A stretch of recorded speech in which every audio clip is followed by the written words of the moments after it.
متابعينا في كل مكان، انتهت مباراة نادي الزمالك والنادي المصري بفوز مستحق أداء ونتيجة لنادي الزمالك ب4 أهداف مقابل هدف واحد. تعالوا مع بعض بقى ندي شوية تقييمات للاعيبة نادي الزمالك ونقول أكتر اللعيبة المميزة اللي أظهرت أداء عالي قوي في المباراة. يلا بينا. بدأ نادي الزمالك والمباراة بحراسة المهدي سليمان. المهدي سليمان لو احنا ادينا له تقييم يمكن ما كانتش فيه فرص خطيرة على مرمى نادي الزمالك غير فرصة واحدة، واللي قدر انه لاعب المصري يحقق الهدف الاول لنادي المصري من هذه الفرصه. الهدف اللي تحقق اقدر اعتبره مسؤوليه مشتركه ما بين مهدي سليمان وما بين خط الدفاع وخط الوسط. ليه؟ لاعب النادي المصري قدر ان هو يستقبل الكره وقدر ان هو يحط خط وسط نادي الزمالك في ظهره. كان المفترض في هذه الاثناء ان انت تعمل اي اعاقه للاعب. اللاعب بدا يتفتح له يا جماعه خلاص زوايا للتصويب، فكان لابد ان انت تعمل اي اعاقه للاعب. وبرده هنا خط دفاع نادي الزمالك كان لابد ان هو يتقدم عشان خاطر يقدر يقف قدام اللاعب. مشكله المهدي سليمان معايا انه كان متقدم خطوه واثنين. لو قعدت الهدف كده هتلاقي ان لو كان راجع الخطوه او الاثنين دول كان ممكن انه يصد هذا الهدف. عشان كده المهدي سليمان انا هديله 6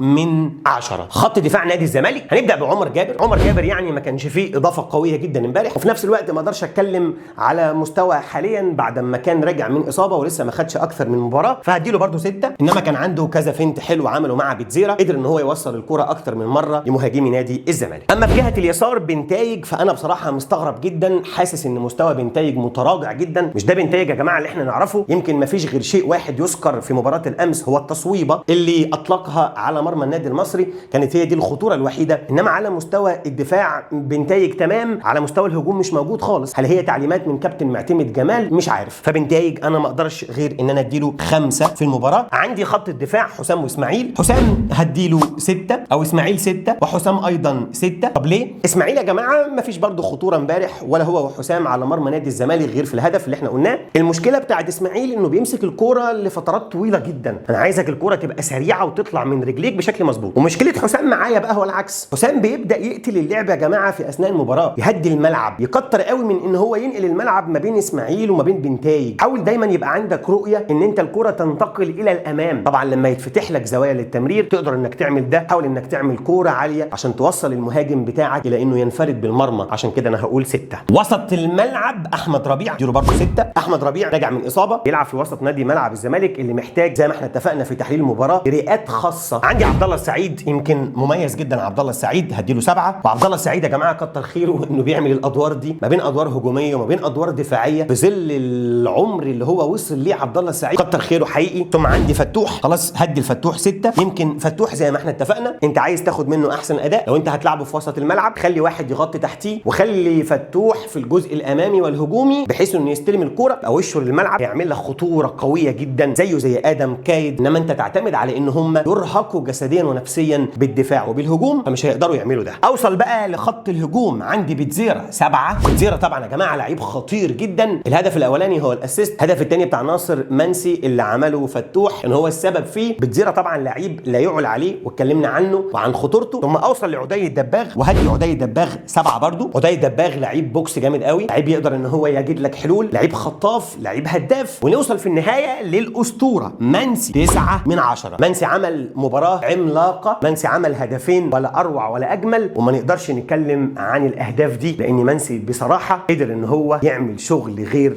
طبيعي. ده كان تقييم لاعبي نادي الزمالك في مباراه المصري، وانتظرونا ان شاء الله في تقييمات اخرى في مباريات اخرى، واشوفكم على خير يا كويرة مصر. سلام.